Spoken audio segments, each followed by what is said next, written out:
Se você curtir esse vídeo, não se esqueça de curtir, comentar e se inscrever. História 1. A última entrega. Era por volta das 3 da madrugada quando Renato, caminhoneiro veterano, subia a Serra de Santa Teresa, no Espírito Santo. Estava cansado após mais de 12 horas ao volante, mas ainda faltavam 50 quilômetros até o ponto de entrega. A estrada era sinuosa, mal iluminada, e a neblina rasteira dava ao asfalto um aspecto quase fantasmal. No meio da curva mais fechada, ele viu um carro parado no acostamento, com o pisca-alerta ligado. Ao lado, uma mulher acenava com desespero. Usava roupas comuns, mas estava descalça e com o rosto parcialmente coberto por longos cabelos negros. Instintivamente, Renato parou o caminhão. "Você precisa de ajuda?" perguntou pela janela. A mulher apenas apontou para o matagal ao lado da estrada. Murmurou: "Eles não me deixaram partir." Renato estranhou, mas desceu para verificar. Caminhou em direção ao ponto indicado e, ao afastar os galhos, viu algo que gelou seu sangue. Havia um carro completamente destruído, envolto por vegetação. Dentro, 3 corpos já em estado de decomposição. Um deles era o da mulher que ele acabara de ver na estrada. Aterrorizado, voltou correndo ao caminhão. Não havia mais ninguém ao lado do veículo. A estrada estava vazia, o pisca-alerta desligado, como se nada tivesse estado ali. Ainda em choque, ligou para a polícia. Horas depois, foi confirmado. O acidente havia ocorrido dias antes, e os corpos ainda não tinham sido encontrados. Renato nunca mais passou por aquela estrada à noite. Disse que, de tempos em tempos, sonha com a mulher de cabelos negros parada no acostamento, olhando fixo para ele com olhos que pareciam vivos demais. História 2. O posto que não existia. Marcelo era caminhoneiro há mais de 15 anos. Conhecia boa parte das estradas do Centro-Oeste como a palma da mão. Numa noite abafada de janeiro, retornava do Mato Grosso com uma carga leve. Por volta das 2 da madrugada, sentiu o sono bater forte. Decidiu parar no próximo posto para descansar. Foi então que, ao dobrar uma curva pouco movimentada da BR-070, viu uma placa iluminada com letras grandes: Posto Alvorada, 2 quilômetros. Ele estranhou, pois não se lembrava de nenhum posto com esse nome naquela área. Mas o cansaço era maior que a dúvida. Alguns minutos depois, avistou o lugar. Era um posto simples, antigo, com um letreiro em neon piscando. Havia uma bomba de combustível, uma lanchonete acesa e um homem sentado do lado de fora, fumando.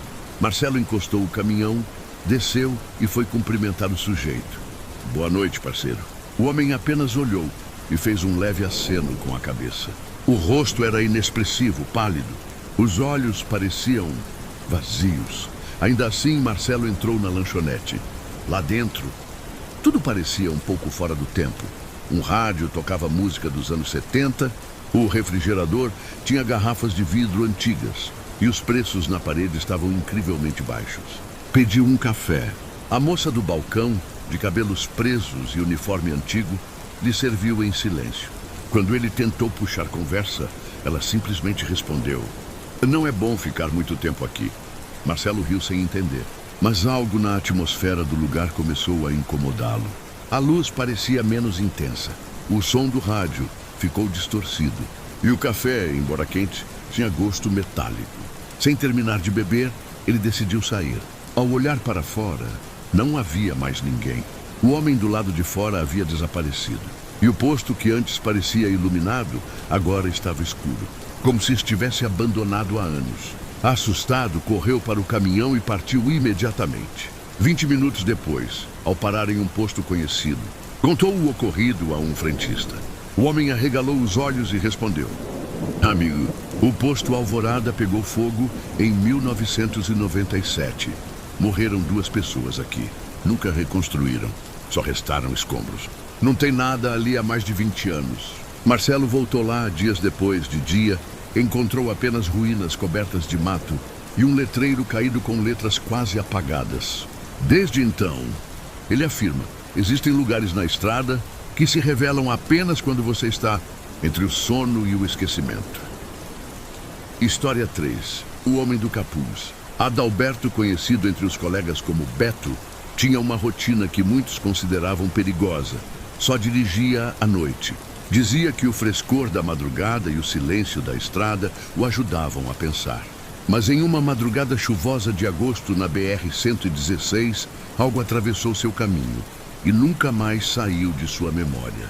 A chuva castigava o para-brisa enquanto ele subia um trecho íngreme da serra, perto de Miracatu, em São Paulo. Os faróis lutavam contra a cortina de água e o limpador mal dava conta. De repente, entre uma curva e outra, viu um vulto escuro no acostamento. Era um homem, alto, magro, usando um capuz escuro e casaco comprido. Estava de cabeça baixa, parado, completamente imóvel, como se esperasse algo. Beto não era de parar para estranhos, mas algo naquele homem o fez diminuir a velocidade.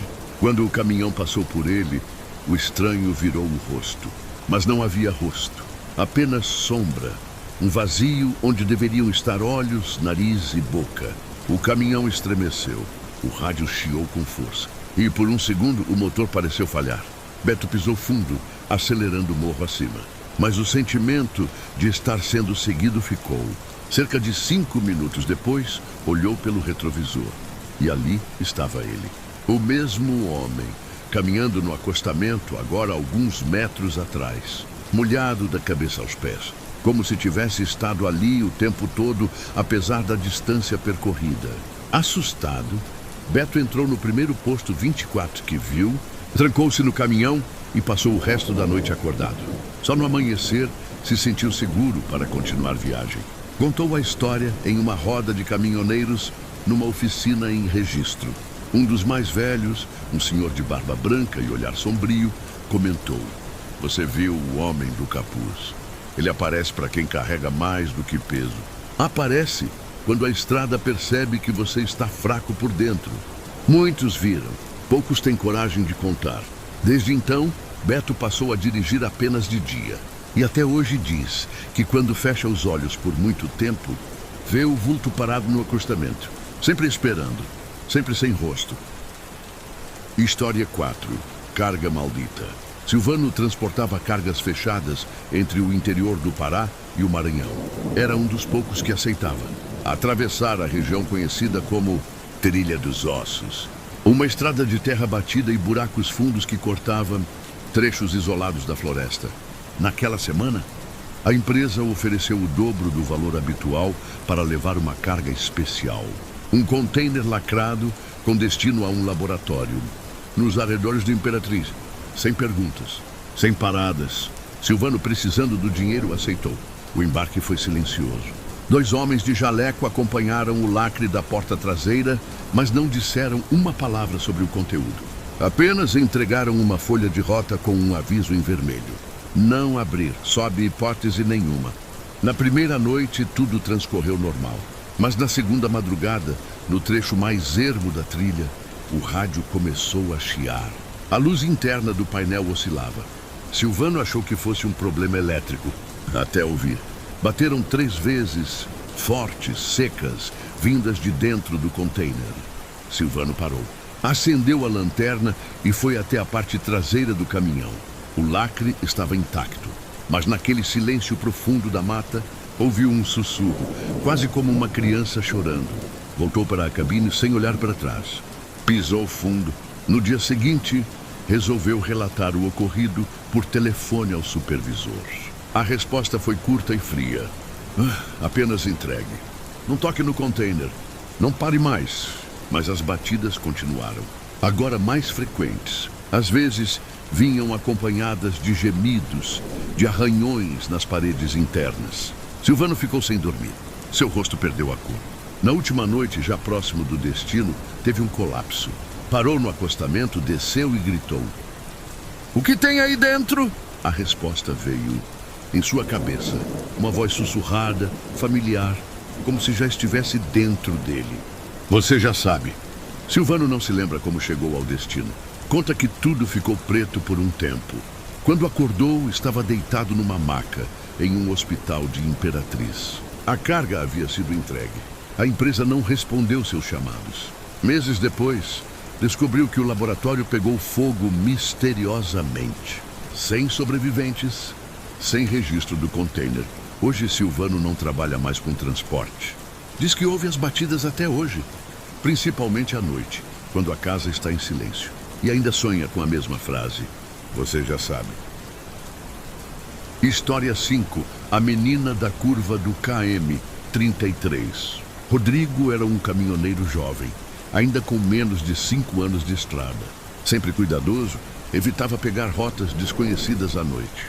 Mas naquela noite chuvosa, a entrega atrasada o obrigou a seguir pela BR-282, no interior de Santa Catarina. Um trecho conhecido entre os mais velhos como Maldito. Por volta das 2h30, em meio à garoa e à neblina espessa, chegou ao KM-33, um ponto onde a pista afunilava numa curva perigosa, cercada por mata densa. Foi ali que a viu. Uma menina, com não mais que 10 anos, parada na beira da estrada. Vestia um vestido branco molhado e sujo de barro, os cabelos grudados no rosto. Com um aceno tímido, pedia carona. Rodrigo hesitou, mas o instinto falou mais alto. Parou o caminhão e desceu. Quando chegou perto, notou algo estranho. Os pés dela estavam descalços, cheios de feridas. E ela não falava, apenas apontava para a cabine. Ele a ajudou a subir e seguiu viagem. Dentro do caminhão, o silêncio era absoluto. Tentou puxar conversa. Tá tudo bem? Cadê seus pais? Nada, nenhuma palavra. Apenas um olhar fixo para o para-brisa. 20 minutos depois, ao passar por um posto de apoio, Rodrigo olhou para o banco do passageiro, vazio. A menina havia desaparecido sem deixar vestígios, nenhuma porta abrida, nenhum som, apenas o assento molhado, como se alguém ainda estivesse ali. Atordoado, entrou no posto e contou o ocorrido a um frentista. O homem o olhou sério e respondeu: KM-33, isso acontece desde os anos 90. Dizem que uma menina morreu ali atropelada por um caminhão. Ninguém conseguiu identificar a família. Desde então, ela aparece para quem está distraído ou cansado. Alguns dizem que se não parar, você escuta o grito dela dentro da cabine. Rodrigo congelou. Nunca mais passou por aquele trecho. Diz que até hoje, às vezes, vê a figura de uma menina de vestido branco no acostamento, mesmo quando a estrada está deserta. E sempre que o faz, sente que ela está esperando por algo que ninguém ainda teve coragem de perguntar. História 6. A voz no rádio. José era um caminhoneiro experiente, conhecido por sua habilidade em consertar o caminhão em qualquer situação. Numa noite fria e silenciosa de julho, seguia pela BR-040 entre Juiz de Fora e Rio, em uma viagem solitária e longa. Por volta das 3h da manhã, seu rádio comunicador, um velho modelo, começou a chiar sem motivo aparente. Primeiro só ruídos estáticos. Depois, uma voz tênue e quase sussurrada emergiu das ondas, chamando seu nome. José, José. Ele ficou imóvel por um momento, o coração acelerado. Tentou sintonizar outras frequências, mas a voz continuava. Agora, com uma entonação melancólica e urgente. José? Me ajuda. Assustado, olhou para os lados, mas a estrada estava deserta, com apenas as luzes do caminhão iluminando o asfalto. Pensou em desligar o rádio, mas algo o fez ouvir mais. A voz começou a contar uma história. Falava de um acidente, de um caminhoneiro que morreu ali há muitos anos, num trecho de curva fechada, tentando evitar um atropelamento. A voz pedia para ele não seguir adiante naquela rota, alertando sobre um perigo iminente. José tentou ignorar, mas a voz ficou insistente, detalhando o local exato onde algo horrível acontecera.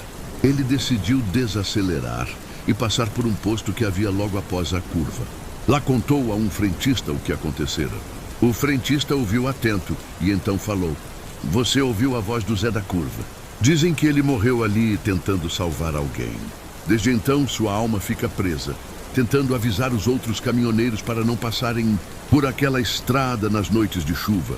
Na manhã seguinte, José conferiu os registros da polícia local e encontrou relatos de um acidente fatal ocorrido exatamente naquela curva. Há mais de 30 anos. Ele nunca mais usou o rádio depois daquela noite, mas diz que às vezes, em noites muito silenciosas, ainda escuta aquele chamado vindo do rádio. História 7. O caminhão fantasma. Paulo era caminhoneiro há mais de 25 anos e conhecia em cada canto da BR-101. Em uma madrugada de outono, voltava de uma carga pesada do sul do país. Já cansado, seguia pela estrada quando viu algo que jamais esqueceria. Na longa reta antes da entrada de um túnel, uma luz forte surgiu no espelho retrovisor. Era um caminhão, mas diferente de todos que já vira, velho, enferrujado, com os faróis apagados, que brilhavam apenas como uma sombra fosca. Não fazia barulho algum, e mesmo assim parecia estar colado ao seu caminhão, acompanhando cada movimento. Paulo acelerou, tentando se afastar. O caminhão atrás dele também acelerou sem emitir som. Quando entrou no túnel, o caminhão fantasma também entrou, mas ao sair não havia sinal dele. Olhou pelo retrovisor, vazio. No posto mais próximo, contou a história para outros caminhoneiros. Um deles disse que aquele era o famoso caminhão fantasma da BR-101, que aparece para quem dirige cansado demais, como um aviso para não continuar. Paulo ficou acordado a noite toda com o coração disparado. Desde então, evita dirigir naquele trecho à noite. Dizem que o caminhão fantasma só aparece para quem está à beira do limite, cansado e distraído, como se fosse uma manifestação da própria estrada, tentando salvar vidas. História 8. O farol que nunca apagava. Antônio, conhecido como Tonhão, era um dos caminhoneiros mais respeitados do trecho entre o interior de Goiás e o Distrito Federal. Viúvo há pouco mais de um ano, seguia na lida para sustentar a filha pequena, Júlia, de 7 anos. Ela era seu mundo, sua força, sua razão para continuar. Numa tarde de céu carregado, partiu de Anápolis com uma carga de defensivos agrícolas. Sabia que teria que cruzar a temida estrada da Estiva à noite. Um trecho conhecido pelos acidentes fatais e por um estranho fenômeno que muitos já haviam relatado. Um farol solitário que aparecia à distância, sempre à frente, mas que nunca era alcançado. Era por volta das 22, quando a chuva começou. Forte e violenta, o rádio chiava com interferências e os faróis de Tonhão mal venciam a cortina d'água. Foi então que ele viu uma luz forte à frente, como um caminhão lento ou parado. Tentou contato pelo rádio sem resposta. Aproximou-se, mas a luz permanecia distante, como se recuasse cada vez que ele acelerava. O caminhão parecia nunca chegar perto. Começou a buzinar. Nenhuma reação. Foi quando notou algo ainda mais estranho. As placas de quilometragem repetiam os mesmos números. KM 147, KM 147, KM 147. Tonhão estava preso, como se rodasse em círculos, numa estrada que se estendia para sempre. Assustado, parou o caminhão e desceu para tentar entender. Caminhou alguns metros, então viu, do outro lado da mata, os destroços de um veículo entre os galhos partidos. Era o caminhão dele. Confuso, correu de volta, mas não havia mais nada ali. Nenhuma cabine, nenhuma estrada. Apenas lama e silêncio. Foi encontrado 2 dias depois, a mais de 60 quilômetros do percurso original, andando sozinho por uma estrada rural, desidratado e em choque. Murmurava o nome da filha. Quando recuperou a consciência, descobriu a parte mais cruel. Júlia havia morrido em um incêndio em casa naquela mesma noite. O relógio de parede parou exatamente às... o horário em que ele viu o farol pela primeira vez. Dizem que Tonhão nunca mais dirigiu. Foi visto pela última vez em um posto de beira de estrada, falando sozinho com o rádio desligado, pedindo perdão à filha por não ter estado lá. E os mais supersticiosos juram que, se você passar pela estrada da Estiva numa noite chuvosa, verá um farol à frente. E no rádio, uma voz rouca dizendo: "Júlia, papai tá indo."